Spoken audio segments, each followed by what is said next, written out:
Patriot జీ5లో Telugu డబ్బింగ్తో streaming అవుతుంది. Action crime thriller జోనర్లో వచ్చిన ఈ మూవీ ఎలాగుందని డీటెయిల్గా ఈ వీడియోలో మాట్లాడుకుందాం. లాస్ట్ వరకు స్కిప్ చేయకుండా చూడండి.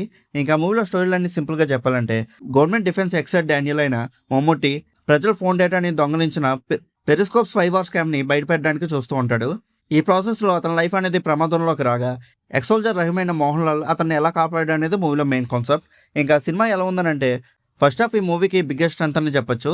స్టార్టింగ్ నుంచి స్టోరీని స్లోగా సెటప్ చేస్తూనే ఆడియన్స్లో క్యూరియాసిటీని మెయింటైన్ చేస్తూ ముందుకు తీసుకెళ్తూ ఉంటారు. స్పై థ్రిల్లర్కి కావాల్సిన investigation angle, political backdrop, suspense elements అన్ని బాగా బ్లెండ్ అయ్యాయి. క్యారెక్టర్స్ ఇంట్రడక్షన్ కూడా న్యాచురల్గా ఉంటుంది. ముఖ్యంగా మెయిన్ కాన్ఫ్లిక్ట్ ఎస్టాబ్లిష్ చేసే విధానం చాలా ఇంట్రెస్టింగ్గా ఉంటుంది. స్టోరీ ఎక్కడికి వెళ్తుందో అని ఇంట్రెస్ట్ ఫస్ట్ హాఫ్లోనే ఎంగేజింగ్గా చూపించారు. రెగ్యులర్ కమర్షియల్ మూవీస్లా కాకుండా రియలిస్టిక్ స్పై థ్రిల్లర్ చూస్తున్న ఫీల్ కలుగుతుంది. అయితే ఫస్ట్ హాఫ్లో కూడా ఫేసింగ్ కొంచెం స్లోగా ఉంటుంది, కానీ స్టోరీ సెటప్ జరుగుతుంది కాబట్టి ఓకే అడ్జస్ట్ అయిపోవచ్చు అని అనిపిస్తుంది. కానీ సెకండ్ హాఫ్ వచ్చేసరికి సినిమా బిగ్గెస్ట్ ప్రాబ్లమ్ స్టార్ట్ అవుతుంది. ఫస్ట్ హాఫ్లో బిల్డ్ చేసిన సస్పెన్స్ని స్ట్రాంగ్గా కంటిన్యూ చేయాల్సిన ప్లేస్లో స్క్రీన్ ప్లే స్లో అయిపోతుంది. స్టోరీ ముందుకు వెళ్లాల్సిన విధానం కూడా కొంచెం రిపిటేటివ్గా అనిపిస్తుంది. ఫస్ట్ హాఫ్లో బిల్డ్ చేసిన సస్పెన్స్ని స్ట్రాంగ్గా కంటిన్యూ చేయాల్సిన ప్లేస్లో స్క్రీన్ ప్లే స్లో అయిపోతుంది. స్టోరీ ముఖ్యంగా వెళ్లాల్సిన విధానం కూడా కొంచెం రిపిటేటివ్గా అనిపిస్తుంది. కొన్ని సీన్స్ లెంత్ ఎక్కువగా ఉండడం వల్ల నరేషన్ కూడా డ్రాగ్ చేస్తున్నట్టుగా ఫీల్ అవుతాం. స్పై థ్రిల్లర్ అంటే ఆడియన్స్కి fast paced, tension and engaging సిచ్యువేషన్స్ని ఎక్స్పెక్ట్ చేస్తాం. కానీ ఇక్కడ ఆ ఇంటెన్సిటీ కంటిన్యూస్గా మెయింటైన్ అవ్వదు. క్యారెక్టర్స్ ఆర్క్ కూడా ఎక్స్పెక్ట్ చేసిన ఇంపాక్ట్ ఇవ్వలేకపోయాయి. ఎక్స్పెషల్లీ సపోర్టింగ్ క్యారెక్టర్స్ని ఇంకొంచెం స్ట్రాంగ్గా రాసుంటే సినిమా ఇంకా బెటర్గా వర్కౌట్ అయ్యేది. మోహన్ లాల్ గారి ఎంట్రీ తర్వాత సినిమా గ్రాఫ్ అనేది పెరుగుతుందని ఎక్స్పెక్ట్ చేస్తాం, కానీ స్క్రీన్ ప్లే ఆ రేంజ్ ఎక్సైట్మెంట్ని క్రియేట్ చేయలేకపోయింది. సినిమా రన్ టైం కూడా కొంచెం ఎక్కువగానే ఉండడం వల్ల సెకండ్ హాఫ్లో ల్యాగ్ అనేది క్లియర్గా ఫీల్ అవుతాం. కొన్ని సీన్స్ ట్రిమ్ చేసి ఉంటే ఎక్స్పీరియన్స్ ఇంకొంచెం గ్రిప్పింగ్గా ఉండేది.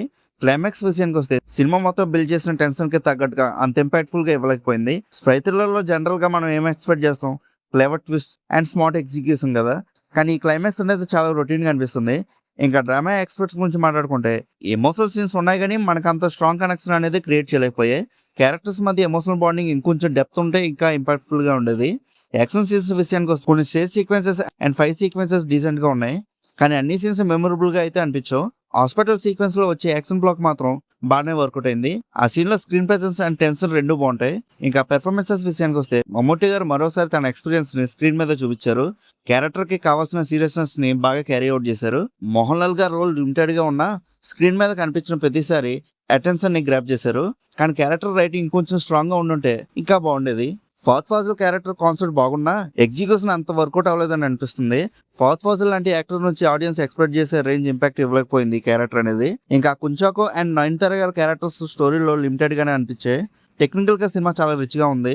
Background score is the one of the plus point అని చెప్పొచ్చు. చాలా సీన్స్ లో కోర్ టెన్షన్ ని ఎలివేట్ చేయడానికి హెల్ప్ అయింది. సినిమాటోగ్రఫీ కూడా చాలా బాగుంది. డిఫరెంట్ లొకేషన్స్ ని స్టైలిష్ గా క్యాప్చర్ చేశారు. విజువల్ క్వాలిటీ స్క్రీన్ మీద ప్రీమియం గా ఫీల్ అవుతాం. ప్రొడక్షన్ వాల్యూస్ కూడా హై స్టాండర్డ్స్ లో ఉంటాయి. బడ్జెట్ స్క్రీన్ మీద క్లియర్ గా కనిపిస్తుంది.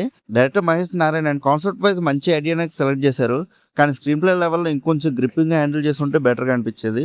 ఇంకా ఓవరాల్ గా ఈ పేట్రియట్ మూవీ ఎలా అనిపించింది అని అడిగితే నాకైతే అంతకేం నచ్చలేదు. ఒకవేళ మీరు ఆల్రెడీ మూవీని చూస్తుంటే మీకు ఎలా అనిపించిందో కింద మా కామెంట్ సెక్షన్లో చెప్పండి. అలానే ఇలాంటి మూవీ రివ్యూస్ కోసం మా సినిమా ఛానల్ని సబ్స్క్రైబ్ చేసుకుని బెల్ ఐకాన్ కూడా ఆన్ చేసి పెట్టుకోండి. మా వీడియోస్ని మీరు మిస్ అవ్వకుండా చూడగలుగుతూ ఉంటారు. ఇంకా మళ్ళీ మనం నెక్స్ట్ వీడియోలో కలుసుకుందాం. బై.